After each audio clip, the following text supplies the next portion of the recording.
If you want a side dish that will take your meal to the next level and that your family will love, you're going to want to see how I make this traditional dish called succotash. Now, this dish of succotash has a special ingredient that I won't reveal until the last, so you're going to want to stay tuned so you can find out. But let's go ahead and talk about the ingredients you're going to need to make this dish. You're going to need some lima beans. Here I have 2 cups of lima beans that were frozen, and I have let them thaw in the refrigerator overnight. And I did that because it just really helps the cooking process go along a little faster and keeps you from having to overcook the ingredients you put in before the frozen lima beans. And I also have 2 cups of frozen corn that I have also thawed. I have a half a cup of butter. I have 6 or 7 green onions. You can use any kind of onion you want.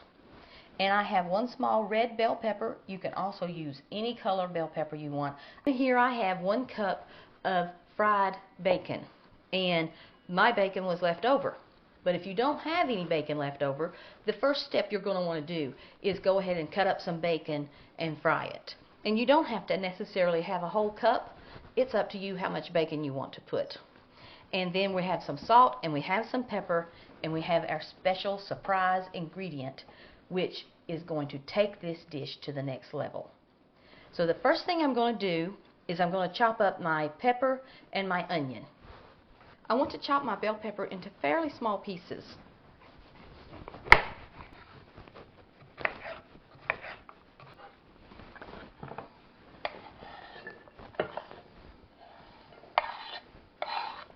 There are all kinds of variations of succotash, and I've been making this variation of succotash for about 16 years, maybe longer, and it's my favorite. I can't remember exactly where I got the recipe. I think I'm going to do here is cut the roots off of my onions.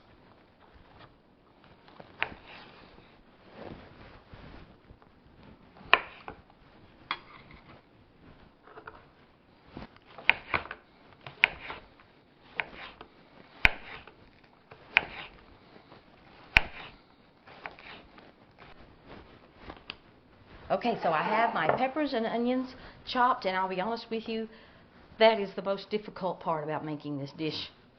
Other than that, it's pretty much a one-pot dish, and you pretty much dump everything in a certain order and let it simmer. So the hard part is done.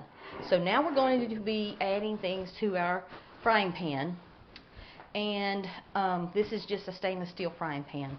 The first thing we're going to do is saute these peppers and onions until they're just slightly soft. They don't have to be super cooked or browned or anything like that. We're just going to saute them until they are a little soft. Now, to saute my peppers and onions, I'm just going to use a little water. If you've watched some of my other videos, then you know I often use water to saute, because that way I'm not adding extra grease.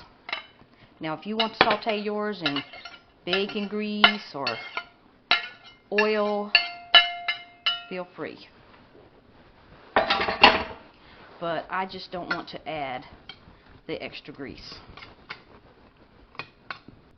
I don't know if it's still considered sauteing when you use water, but that's what I use. Now, while these are getting hot and getting ready to saute, I was going to mention that succotash is a dish that you can modify depending on what season of the year it is and what vegetables are in season, and you can take any of these out or add any of them in. Basically, the main 2 ingredients are lima beans and corn.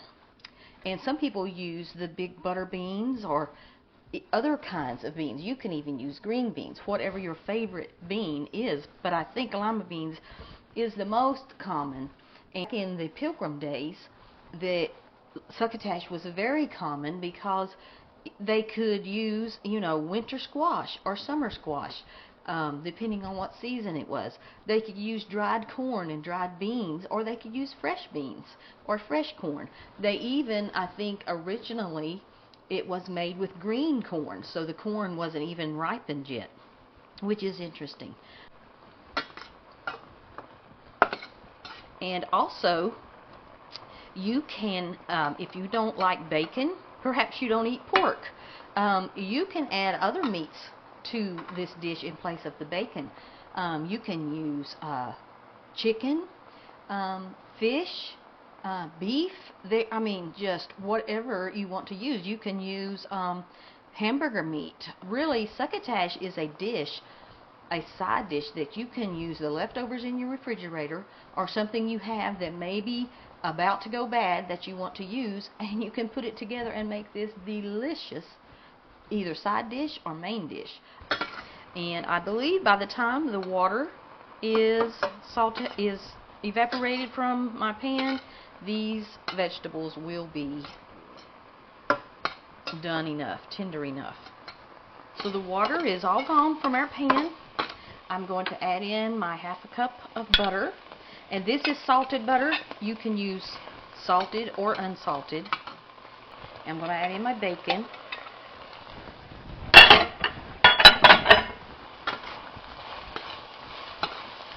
Okay, I let the butter melt and the bacon get hot and saute just a moment. Now I'm going to add in my corn.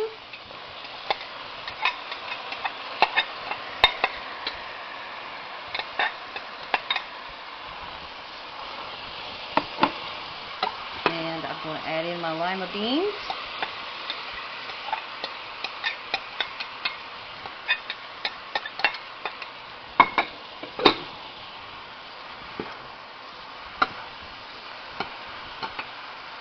I'm going to turn my eye down to medium, and I'm going to add about a teaspoon of salt. We can taste it later and add more if we need to.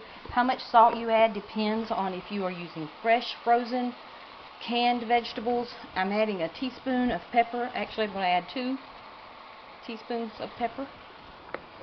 And you can salt and pepper to the taste. But of course, if your butter has salt, or if you're using canned vegetables, they have a lot of salt. So you'll want to adjust the amounts of salt. So I really can't give you an exact amount because everybody has different taste levels for salt. Now we could let this cook and call this succotash, but it is time to reveal our secret ingredient. This is 2 cups of heavy cream. And this gives this dish such a creamy, rich flavor. It is, I mean, there's just no words. And I'm going to stir this, around a little. And we are going to let this simmer for about 10 minutes with the lid off. No lid, because we actually want moisture to evaporate, because that will make our creamy sauce thick, much thicker. Well, we may have to go 15 or 20 minutes actually, because we want to make sure our lima beans and our corn is cooked. The corn will cook faster than the lima beans. But in order to make this a one-pot dish, I do not cook anything separately. So now we're going to let this set, checking on it every few minutes until everything gets good and tender. Doesn't that look delicious? Okay guys, our succotash is finished. It is nice and creamy and thick, and it smells absolutely wonderful. Let's taste of it.